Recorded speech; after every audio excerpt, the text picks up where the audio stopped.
En el nombre del Padre, y del Hijo, y del Espíritu Santo. Amén. Alabado sea nuestro Señor Jesucristo. Sea por siempre bendito. Queridos hermanos, hoy nos presenta el Santo Evangelio una situación peculiar. Nuestro Señor Jesucristo rodeado de fariseos. Sabemos que a menudo es un ambiente de controversia el de diálogo del Señor con los fariseos. Ellos intentan cazarle de alguna manera con preguntas y planteamientos capciosos, con acusaciones contra sus discípulos que de alguna manera le ponen en entredicho a Él por los comportamientos de aquellos que le siguen. Pero sabemos que también de entre los fariseos no todos eran enemigos del Señor. Algunos incluso eran también discípulos, aunque como Nicodemo visitaban al Señor de noche, porque de alguna manera sabían que su reputación podía ponerse en cuestión. También José de Arimatea, el que fue a pedir el cuerpo del Señor a Poncio Pilato y le regaló aquel sepulcro excavado en la roca que nunca había sido utilizado. Y seguramente muchos otros, porque cuando nuestro Señor Jesucristo es llevado ante el Sanedrín, no todos piensan igual.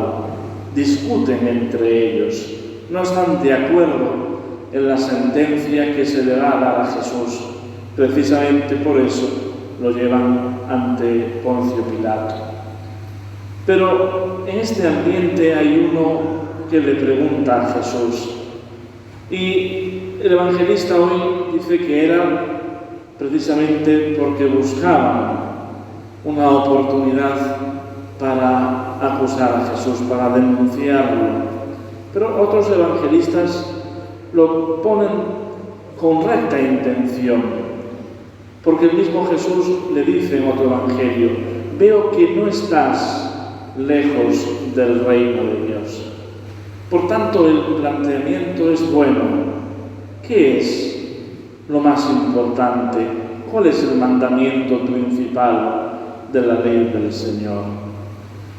Jesús les responde lo que ellos ya sabían, porque lo tenían que recitar 2 veces al día, porque lo llevaban enrollado en una filacteria y colocado sobre su frente, para tenerlo bien presente en su pensamiento. Y sin embargo, esa respuesta les va a dejar asombrados, porque Jesús dice: lo más importante es amarás al Señor sobre todas las cosas. Pero lo segundo es semejante a esto, y al prójimo como a ti mismo. En esto se sostiene la ley y los profetas. Cuando de pequeños aprendimos el catecismo de la doctrina cristiana, había una coletilla que el catecismo ponía al final del decálogo, de los 10 mandamientos.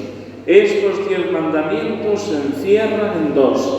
Amarás a Dios sobre todas las cosas y al prójimo como a ti mismo. Verdaderamente es nuestra principal preocupación y obligación como cristianos.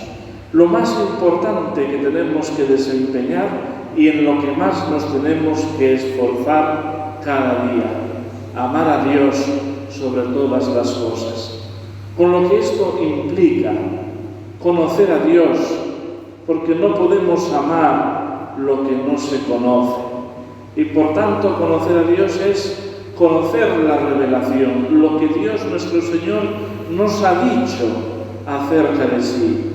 No lo que el hombre es capaz de intuir acerca del misterio de Dios, sino lo que Dios nos ha dicho, como dice la epístola del apóstol San Pablo a los hebreos, en distintas ocasiones y de muchas maneras, nos habló Dios y ahora nos ha hablado de una forma definitiva. Ha pronunciado su palabra última y esa palabra es la palabra, el Verbo hecho carne. Precisamente en Jesucristo hemos descubierto en plenitud el rostro de Dios. Es en Jesucristo donde verdaderamente el hombre puede tener capacidad para conocer verdaderamente a Dios. Nosotros no nos podemos quedar con una parte de la revelación. En el Antiguo Testamento, tampoco contrario como la herejía de Marción, que detestaba el Antiguo Testamento y no le reconocía autoridad, incluso decía que aquel Dios no era el verdadero. Para nosotros no hay una ruptura, sino que toda la historia de la salvación encaja perfectamente desde Jesucristo nuestro Señor. Él es el que ilumina toda esa historia y al mismo tiempo esa historia santa nos está evocando de manera permanente el misterio de Cristo. Es muy interesante y precisamente a San Agustín de Hipona le hizo caer en la cuenta, porque también él despreciaba el Antiguo Testamento, no le causaba verdaderamente interés ni le respondía a sus más elevadas preguntas y planteamientos. Pero aquella doctrina de los padres, particularmente de San Ambrosio de Milán, cuando descubre en el Antiguo Testamento todos los tipos y figuras de Jesucristo nuestro Señor, están poniendo de manifiesto que todo está configurado providencialmente para revelar y manifestar el misterio de Cristo. Pues bien, la segunda parte es amar al prójimo como a uno mismo. Bien nos enseñó nuestro Señor en la parábola del buen samaritano, ¿quién es nuestro prójimo? La respuesta es al revés.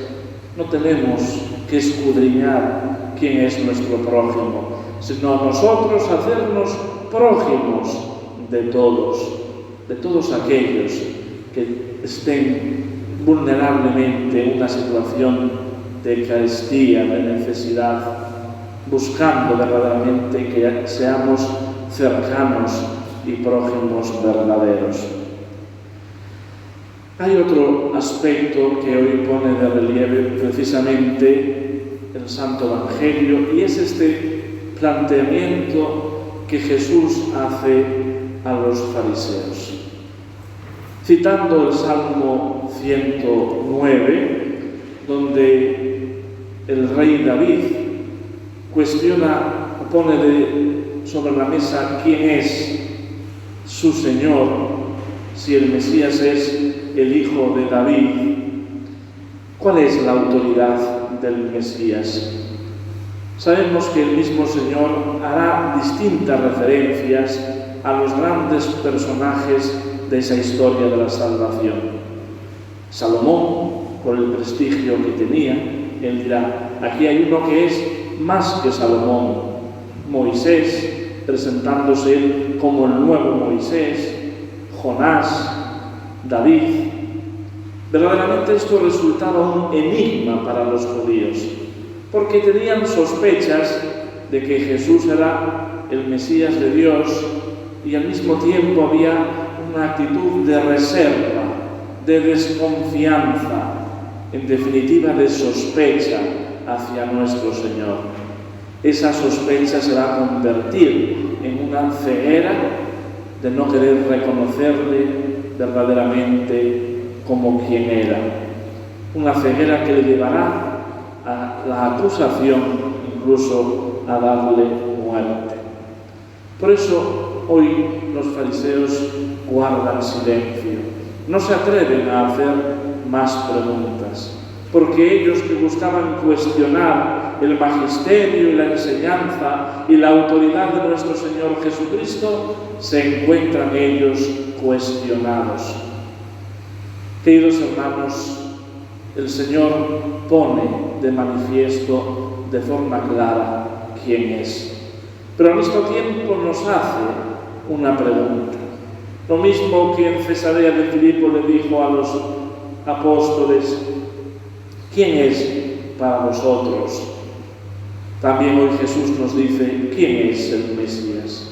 Y esto tiene que hacernos brotar una confesión de fe, una adhesión plena a Jesucristo en nuestra vida, un deseo ardiente de conocer más al Señor y de que su doctrina no sea una teoría extraña, más o menos opinable, irrealizable, sino nuestro proyecto personal de vida. La consecuencia de una vida en Cristo es el ir desprendiendo ese buen olor del Señor, ese aroma de perfección y de santidad que los santos, en su deseo de imitar a Jesucristo, han ido desprendiendo a lo largo de la historia. Y al mismo tiempo es poner de manifiesto como lo que ha de unir y mover las comunidades cristianas es esa vida en Cristo. El apóstol San Pablo, en la epístola a los Efesios, hoy se nos declara el prisionero por Cristo. Él que tuvo que padecer en Roma la cárcel, la prisión, hasta su muerte, nos desvela cómo ha de ser la vida de las comunidades cristianas, cómo debe de fluir el amor, la caridad, la comprensión, el buscar el uno el bien de los otros, el darse generosamente.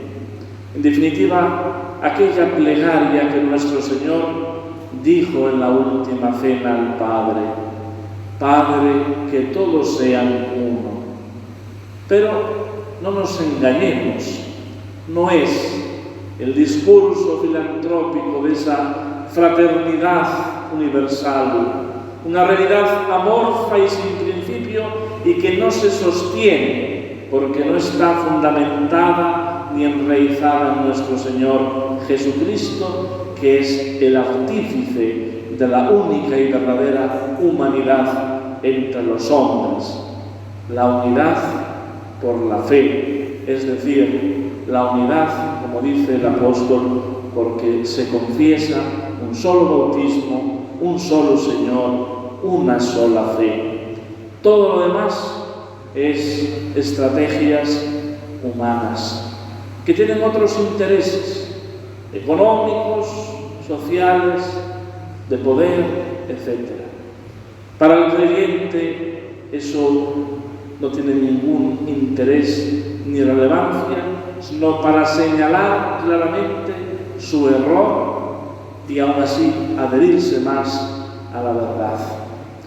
Queridos hermanos, si no nos adentramos bien en nuestra vida en el misterio de Cristo, no podemos realizar sus obras ni podemos cumplir su ley.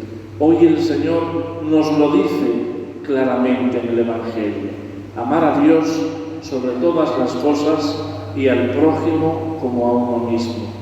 Que verdaderamente, como dice la antífona del introito, nos sintamos bienaventurados, dichosos, porque caminamos en la ley del Señor. En el nombre del Padre, y del Hijo, y del Espíritu Santo. Amén.